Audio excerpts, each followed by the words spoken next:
স্কুলৰ বাহিৰত ৰৈ থাকোঁতে ভিতৰত চলি থকা পাত্ৰসভাৰ কিছু দৃশ্য ভিডিঅ' কৰি ৰাখিলোঁ। আচলতে এনেকৈ ভিডিঅ' কৰিব নালাগে, কিন্তু হ'লেও কৰি দিলোঁ আজি। এতিয়া ভিতৰৰ দৃশ্য দেখাওঁ। এয়া হৈছে আমাৰ মৰমহঁতৰ নাৰ্চাৰী ক্লাছৰ বি ছেকশ্যনটো, আৰু ৱাল পেইণ্টিংবিলাক চাওকচোন ইমান ধুনীয়াকৈ কৰা হৈছে। আচলতে ল'ৰা ছোৱালীবিলাকৰ মন ভৰি যোৱাকৈ ৰুমটোত যাতে থাকি সিহঁতি ভাল পায়, আনন্দ পায়, সেনেদৰে ৰুমটো ডিজাইন কৰা হৈছে। আৰু ইফালে মই এয়া চাওক, আৰু ড্ৰেছটো দেখিছে যে লগত আই কাৰ্ড। আচলতে মাতৃগোটত মই এছিষ্টেণ্ট ছেক্ৰেটাৰী হয়, আৰু লগতে পৰিও আছে। আৰু আজি গোটেই মাতৃগোটৰ সদস্যসকল আছে, সকলোৱে নিজৰ নিজৰ ইউনিফৰ্মত আছে। দেখিছেনে কিয় আহিছোঁ সেইটো বাৰু আপোনালোকে পাছত দেখি থাকিব। ইফালে মৰমহঁতৰ ৰুমৰ বাহিৰেদি পাৰ হৈ যাওঁতে ভাবিলোঁ অকণমান ভিডিঅ' কৰি ৰাখোঁ। ইফালে প্ৰিপেৰেশ্যনত লাগি আছে সকলো। চাওকচোন বেলুন ফুলোৱাই বেলুন ফুলাইছে, ডেক'ৰেশ্যন কৰাই ডেক'ৰেশ্যন কৰিছে, আৰু বহুত কিবা কিবি আৰু আয়োজন চলি আছে পূৰ্ণ উদ্যমে। আৰু কিহৰ আয়োজন সেইটো আপোনালোকক জনাম, খালি ভিডিঅ'টো শেষলৈকে চাই থাকক, নিজেই জানিবলৈ পাব। খালি প্ৰথমৰ পৰা শেষলৈকে আজি দেখাম ভিডিঅ'টোত, সকলো চাই যাব, আপোনালোকে চাই ভাল পাব। আৰু এতিয়া এইফালে দেখাই দিছোঁ ডেক'ৰেশ্যনটো। আৰু 11:30 বাজিলেই নহয় মৰমহঁতৰ স্কুলৰ ছুটিও হ'ল, দেখিছেনে। মানে নাৰ্চাৰী আৰু ক শ্ৰেণী দুইটা 11:30 ছুটি হৈ যায়। গতিকে সিহঁতক এতিয়া ল'বলৈ গাৰ্জেনসকল গেটৰ ওচৰত ৰৈ আছে। এইফালে এইখন চাওকচোন, বিদায় সম্বৰ্ধনা শ্ৰীযুত ৰোহিণী শৰ্মা ছাৰলৈ। আচলতে আজি আছে শ্ৰীযুত ৰোহিণী শৰ্মা ছাৰৰ বিদায় সভা। আৰু এইফালে এইখন শৰাই, মানে ছাৰক বিদায় সভাত যিখিনি গিফ্ট সকলোৰে ফালৰ পৰা দিয়া হ'ব সেইখিনি ইয়াতে ৰেডি কৰি ৰখা হৈছে। আৰু মই ভাবিছোঁ অকণমান ভিডিঅ' কৰি দেখাওঁ। এই ফটোখন চাওকচোন, ৰোহিণী শৰ্মা ছাৰক আমাৰ স্কুলৰ এগৰাকী ছাত্ৰীয়ে অংকন কৰিছে, আৰু কাগজে বনোৱা এটা কৰণী, লগতে এয়া কেঁচা ফুলৰ বুকে। কামৰ ব্যস্ততা হৈ থকাৰ মাজতে সময়ো গৈ আছে। এইফালে ছাত্ৰ ছাত্ৰীসকল আহি নিজ নিজ স্থানত বহিছে, লগতে যিসকল অভিভাৱক অভিভাৱিকা আহিবলগীয়া আছে তেওঁলোকো আহিবলৈ আৰম্ভ কৰিছে। বাকী মাতৃগোটৰ সদস্যসকলৰ কথা নকওঁৱেই, সকলোৱে নিজৰ নিজৰ কামত পূৰা ব্যস্ত। আৰু ইফালে চাওকচোন, অভিভাৱক অভিভাৱিকাসকলো আহিল, ৰভাগৰ শুৱনি হ'ল। আৰু ইফালে ছাত্ৰ ছাত্ৰীসকলো নিজৰ নিজৰ স্থানত ধুনীয়াকৈ বহিবলৈ লাগিছে আছে। আচলতে ছাৰক বিদায় দিবলৈ সকলোৱে যৎপৰোনাস্তি চেষ্টা কৰিছে। এইফালে প্ৰধান শিক্ষকৰ ৰুমৰ পৰা ৰোহিণী শৰ্মা ছাৰক সভাগৃহলৈ আদৰি অনা হৈছে, আৰু আদৰি আনিছে আমাৰ এয়া মেনেজিং সমিতিৰ সভাপতি মহোদয়, আৰু লগত আমাৰ স্কুলৰ এজন শিক্ষক। বিদায় মানেই হ'ল বিষাদ, আৰু বিষাদ মানেই বেদনা। আজি যিহেতু শৰ্মা ছাৰক আমাৰ মাজৰ পৰা বিদায় দিয়া হ'ব, এই বিদায়টো শেষ বিদায় নহয়। ছাৰক যাতে আকৌ আমাৰ স্কুলৰ অনুষ্ঠানবিলাকত আমি সকলোৱে মাজে সময়ে লগ পাই থাকোঁ, তাৰে কামনা কৰিছোঁ। লগতে ছাত্ৰ ছাত্ৰী, শিক্ষক শিক্ষয়িত্ৰী আৰু স্কুল পৰিচালনা সমিতিৰ লগতে মাতৃগোটৰ সকলো সদস্যই ছাৰক বহুত বেছি পৰিমাণে ভাল পাইছিলে আৰু সন্মান জনাইছিলে। গতিকে আজিৰ পৰা যিহেতু ছাৰক বিদায় দিব লাগিব, গতিকে সকলোৱে শোকত ম্ৰিয়মান হৈ আছে।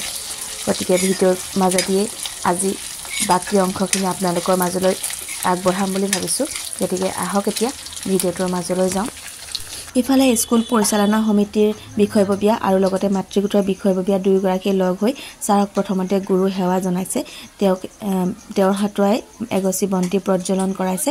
ইয়াৰ পাছতেই স্কুলখন যিহেতু লক্ষ্মীনাথ বেজবৰুৱা নামেৰে নামাংকৃত কৰা হৈছে, গতিকে স্কুলত থকা লক্ষ্মীনাথ বেজবৰুৱাদেৱৰ প্ৰতিমূৰ্তিৰ সন্মুখতো এগছি বন্তি আৰু এডালি ধূপ দি বন্তি প্ৰজ্বলিত কৰিছে, লগতে সকলোৱে সহায় কৰিছে।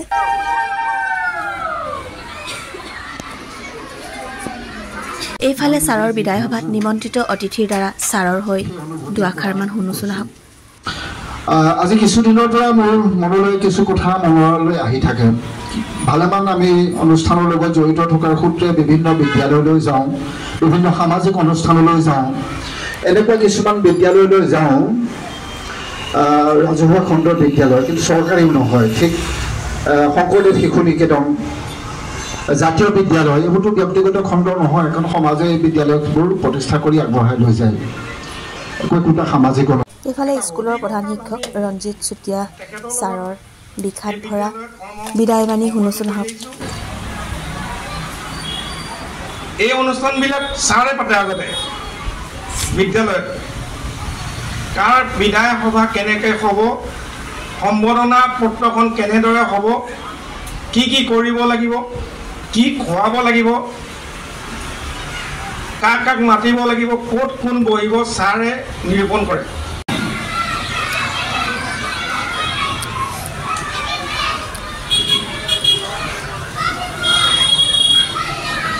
এখন স্কুলৰ ছাত্ৰ ছাত্ৰী অভিভাৱক অভিভাৱিকা আৰু মাতৃগোট পৰিচালনা সমিতিৰ সকলোৰে ফালৰ পৰা ছাৰলৈ বিদায় সভাত দিয়া বক্তৃতাৰ ব্যাখ্যামান আৰু সহপাঠীসকল আজি সভাৰ মধ্যমনে আমাৰ শিক্ষাগুৰু শ্ৰীযুত ৰোহিণী শৰ্মা ছাৰ জয় জয়তে মই সকলোকে ভক্তিপূৰ্ণ সেৱা আৰু শ্ৰদ্ধা জ্ঞাপন কৰিছোঁ। আজি আমাৰ বাবে এটা দুখৰ দিন, কিয়নো আজি আমাৰ মাজৰ পৰা আমাক শিক্ষাদান দিয়া শ্ৰীযুত ৰোহিণী শৰ্মা ছাৰক আমি বিদায় দিব লাগিব। জটিল যে কি নহওক এই বিদ্যালয়ৰ কেন্দ্ৰবিন্দু শ্ৰীযুত ৰোহিণী শৰ্মা ছাৰে আজি সুদীৰ্ঘ 98 চনৰ পৰা এই প্ৰায় 26 বছৰ কাল যি কষ্টেৰে এই বিদ্যালয়ত শিক্ষাদান কৰিলে, আজি এই বিদায়খনত ছাৰক দিবলৈ আমাৰ বিশেষ একো নাই। আমি মাত্ৰ এটি সেৱা জনাম ছাৰলৈ, মই অকণমান শ্ৰদ্ধা জনাম, তাৰ বাহিৰে দিবলৈ একো নাই। এজন গুৰুস্থানীয় ব্যক্তি আজি বিদ্যালয়ৰ পৰা বিদায় মাগিবলৈ ওলাইছে, আমি আনুষ্ঠানিকভাৱে বিদায় দিম, কিন্তু এয়া সামান্য এক আনুষ্ঠানিকতাহে মাত্ৰ। কাৰণ ছাৰে যি মহৎ আদৰ্শলৈ আজি সুদীৰ্ঘ 26 বছৰ কাল শিক্ষাদান কৰিলে, যি মহৎ আদৰ্শৰে এই কণ কণ অবুজ মনবিলাক জয় কৰি জীৱনৰ কঠিন বাটত আগুৱাবলৈ যি মহৎ বাণী তেওঁলোকৰ মনত সিঁচৰিত কৰি গ'ল, ইয়াৰ পৰা বিদায় লোৱা ছাত্ৰ ছাত্ৰীসকল, ইয়াত উপস্থিত থকা বিদ্যা লাভ কৰা ছাত্ৰ ছাত্ৰীসকল সকলোৰে মনত তেওঁৰ এই মহৎ আদৰ্শ চিৰজীৱন প্ৰবাহমান হৈ থাকিব, এয়া আমাৰ দৃঢ় বিশ্বাস। যে কি নহওক এই বিদায়খনত ছাৰলৈ আমি পুনশ্চ সেৱা জনাইছোঁ। ছাৰৰ এই আনুষ্ঠানিকতা সম্পন্ন হোৱাৰ পাছতো আমি প্ৰতি মুহূৰ্ততে ছাৰক বিচাৰিম। বিদ্যালয়ত দিছে, সকলো ছাত্ৰ ছাত্ৰীক সমান মৰ্যাদা দিছে, সমান মৰম কৰিছে। বিদ্যাৰ লগতে তেওঁ সামাজিক দিশত আৰু মানৱতা দিশত যিখিনি তেওঁ আগবঢ়াই যোৱাৰ সহায় সহযোগিতা আগবঢ়াইছে, তেওঁলোকক সৎ জ্ঞান দিছে। আৰু তেওঁৰ বিষয়ে আজি মুহূৰ্তত ক'বলৈ অসুবিধা হৈছে, সকলোৱে জানি ছাৰৰ বিষয়ে ক'বলৈ সকলোৱে কৈয়ে গৈছে। আৰু ছাৰক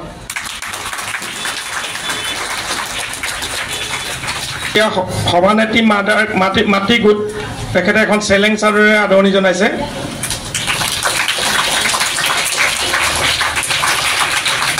আটাইকেইজনে সহযোগ কৰি দিয়ক।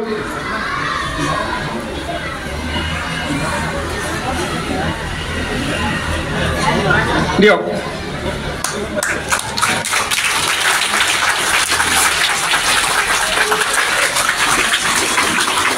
ইয়াৰ লগে লগে ছাৰৰ কাৰণে এভাগ বস্ত্ৰ, এটা হাফ কোট মানে ৱাছ কোট হয়,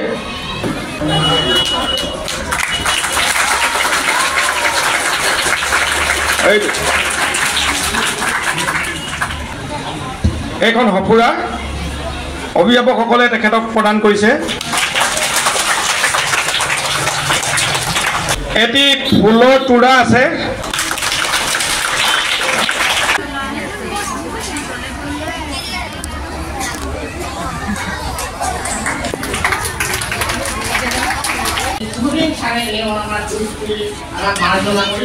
আমি ছাৰক অনুৰোধ জনাই মই সকলোকে সেৱা জনাই মই এই দুআষাৰ মই সামৰণি মাৰিছোঁ। ধন্যবাদ।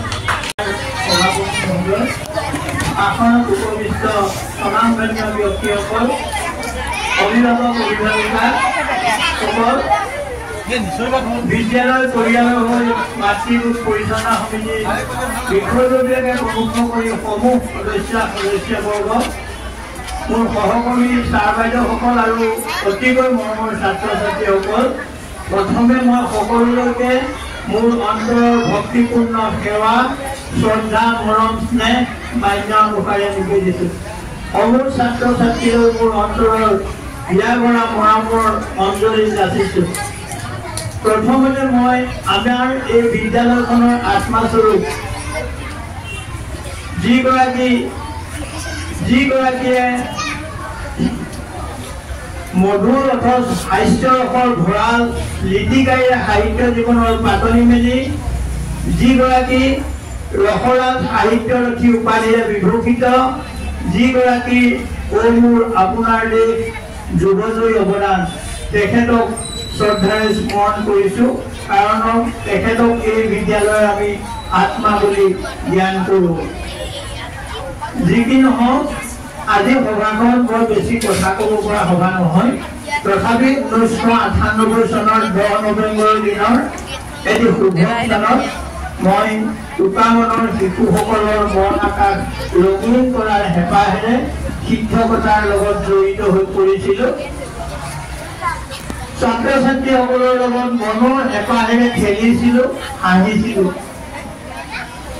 আৰু শিক্ষকতাৰ দিনকেইটাত এটাই ব্ৰত হিচাপে লৈছিলোঁ ছাত্ৰ ছাত্ৰীৰ অন্তৰ্নিহিত হৈ থকা স্বাভাৱিক প্ৰবৃত্তি আৰু প্ৰতিভাসমূহ সুপৰিকল্পিত আৰু সুস্থভাৱে বিকাশ ঘটাই